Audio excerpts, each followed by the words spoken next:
Hey everybody, I'm Dave, joined by Oscar Deus. Hello. We played some games at the Xbox ID event, and we saw 5 that we thought were the most interesting. So we're gonna rattle off what we liked, what we disliked, what we thought about these 5 games, and hopefully when they come out, you guys can try them yourselves. First one is Tacoma. I didn't get to play it myself, but you had some hands-on with it, correct? Yes, that's right. Yeah, so Tacoma is sort of the follow-up, I guess, to Gone Home, and it's very much that style of game. Like, it feels very, very similar. It's got that sort of same eeriness that you have when you first come home in Right. Gone Home. But the problem, I mean, it was a hard game to demo, I suppose, but it didn't have that personal touch that you immediately felt when you sort of first come back in Gone Home and you enter this house.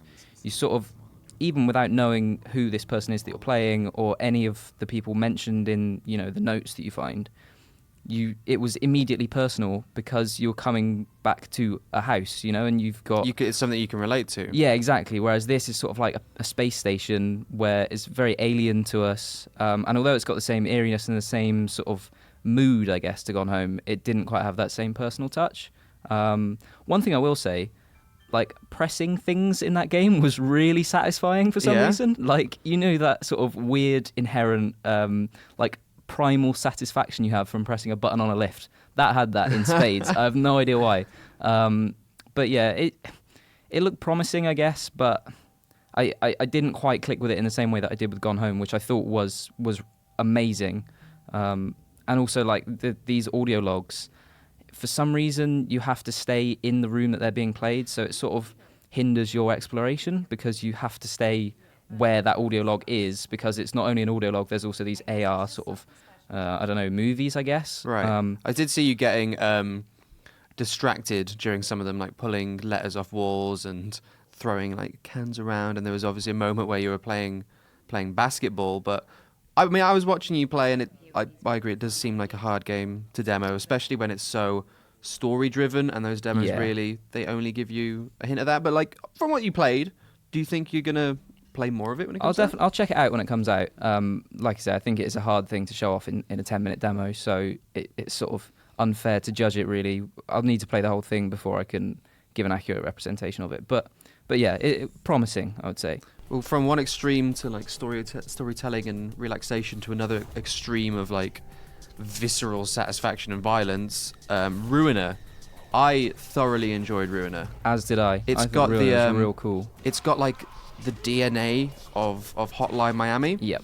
And I think it's taken parts of Hotline Miami and accentuated them and kind of left some of them behind. It didn't feel quite as frustrating or puzzly as some of the moments of Hotline Miami is. Yeah. More, it's trying to make you use your abilities to create like a flow. So you can like dash and use shields. And the vibe that I got from it is that you use those in like a ballet with each other to like go through and destroy rooms, like using these slow-mos to dash away from mines.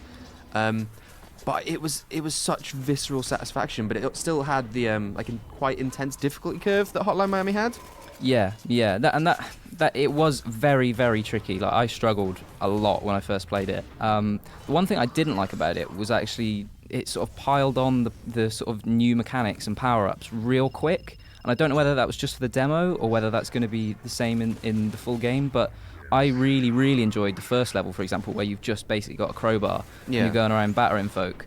And it's like, that was really, really cool. And then sort of the next level you get a gun, and the next level you get a shield, and the next level you get a dash, and it's like it became very complicated very quickly. See, I kind of actually liked that it threw you into the deep end and isn't trying to hold back, because that is also something that Hotline Miami did. It was like, this is what you do. This game's got like 3 or 4 buttons.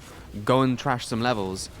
But part of me thinks that maybe there's going to be some levels that create kind of like a scenario where you only get melee weapons, because there were some levels in Hotline Miami that did that, or you'll only get guns to try and balance it out. But it felt like there was quite a good balance between gunplay and melee stuff. Like, some enemies seem to be weaker against melee. Maybe not weaker, but some situations called for melee more than guns did. And like the basic pistol you got, the Ruiner, isn't actually very good, despite it sharing the name of the game. So you're like picking up weapons as you go. It's like got the that moment where if you nail something so perfectly, there's no other feeling like it. Yeah, And it was very satisfying when you came off. Cyberpunk aesthetic that's like part Hotline Miami, part like if you've listened to Carpenter Brute or listened to that style of music, it's very like techno noir and cyberpunk and just heavily intense.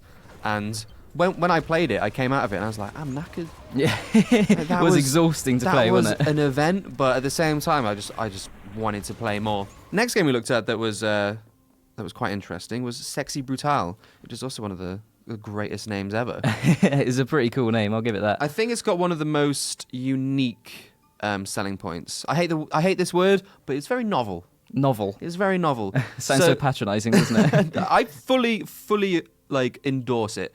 So this game, the way the dev pitched it to me, he said the game is set in like 9-minute bursts, but like the game takes like 8 hours. Right. So you are a priest, and everyone has been kind of possessed by these evil masks, and you're in the Sexy Brutale. It's a casino. Everyone's being murdered, and you need to prevent these murders. And what happens is you go through the day, and at the end of the day, the time rewinds back to 12, back to midday. Right.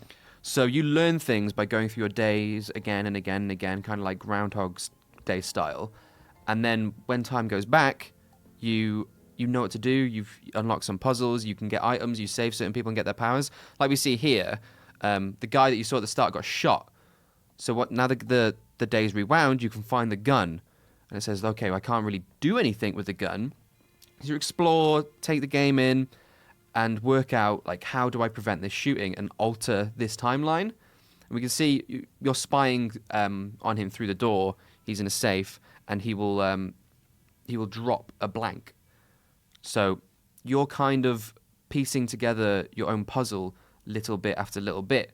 And as you've like recognized things going through the level, that's when you rewind time. You've got the benefit of all that knowledge. So you've found the blank cartridge here.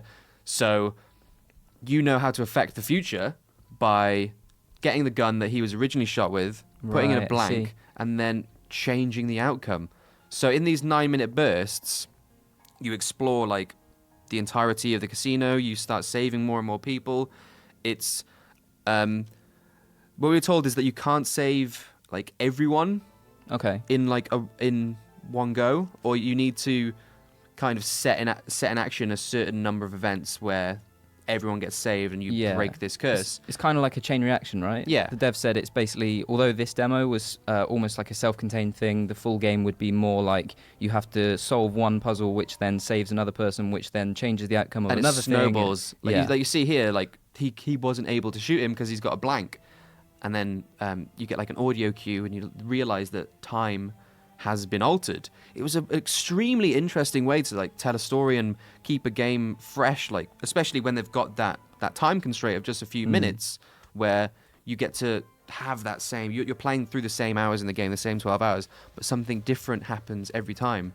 And with a learning curve like that, you can make as many mistakes as you want. You can screw up as many times as you want because you've got the advantage of actually being able to go back in time, like actually revisit your mistakes.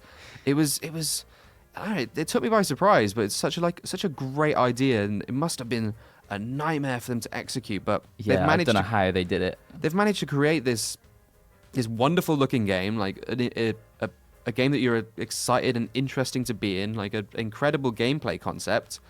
And I just sat there, my brain was just like overclocked, trying to think of all the ways that I can start affecting timelines and doing new and interesting stuff and saving people. That out of all of these, this is probably the one I'm most excited for to finally get my hands on. Awesome. So this game's got a lot of press recently. Rime.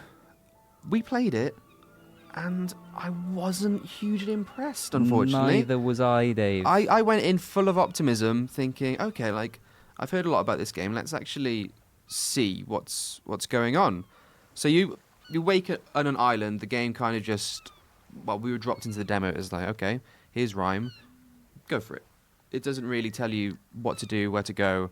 It tells you nothing. Explore, which I am completely fine with. Yeah. Completely fine with. But it had some issues for me. It had some issues. Like, when we were playing, the first thing that stood out, the frame rate. Oh, it was atrocious. The frame rate, I'm not sure how well it's like capturing, because obviously this video will be exported at a certain frame rate and it was captured at a certain frame rate, but it wasn't good. Yeah, we were playing on Xbox One, and we should stress it was an early build. It's not like the final, retail copy of the game, but yeah, it did not perform great. The other thing that actually surprised me was that the thing I was most encouraged by about Rime before I played it was its art style, and like at times it can look really, really beautiful, really bright and colourful. I actually thought in motion it looked kind of dulled compared to the trailers and the screenshots that I'd seen. It does look best when it's like it's got its vistas, but I enjoyed like things like this. This is a little puzzle where like a boar is blocking your way, and the environment gives you all the visual clues that you need to get past this boar. Like you go and find an orange, you can see the boars and its kids eating oranges or grapefruits, whatever these things are. And the environment and the visuals are giving you every hint you need to know to actually solve a puzzle. That's my favorite way puzzles are done in video games. It's like it's got like Dark Souls vibe almost, where it's warning you of things by just giving you like simple small hints. Yeah, sure. Like don't hold my hand, let me explore and figure it out for myself. And that is something that Rime seems to do like pretty well. Yeah, definitely, and also without language as well. I spoke to the developer afterwards, and he basically told me that they wanted to create this game and this character as well to be sort of like a blank slate. Like they wanted it to be deliberately ambiguous where you are, what nationality the character is, like what gender the character is, what race the character is. Like they wanted it to be a complete blank slate, which I thought was a really interesting way of doing it. But the counter argument to that is, if you're making a blank slate, there is no character there. Right. So it'll be interesting to see how that pans out and whether that gets any development in the full game. Well, hopefully, again, this is a tricky one to really get a sense of in a small preview environment. Yeah. But I'm hoping that character comes from like his their surroundings, the world, things like that. I'm optimistic still. Again, I think it's the kind of game that you need to just like sit down, sink into. Really kind of immerse yourself into like this like honestly quite beautiful world, instead of being on like a time constraint of like, oh, I need to see this, I need to see that. If I was in my living room and I could just relax and like take in this like massive open world and just see all like the adorable like foxes and boars and stuff at my own pace, that I think is where it belongs more than just playing it in a 30-minute burst. I don't think you can get a sense of this. Yeah, sure. But like for what I played, I thought it was adorable. The one major gripe is that the frame rate was bad. If they can address that and make it fluid, because obviously it's giving you this massive, beautiful world to explore. Art style is lovely. Like you think it looks dull, but I think as you go through the game further and further, and like you get to see it in like day and in night and the water and everything, it does look really nice. But it's the kind of game that you're like, I just want to explore it and take it all in.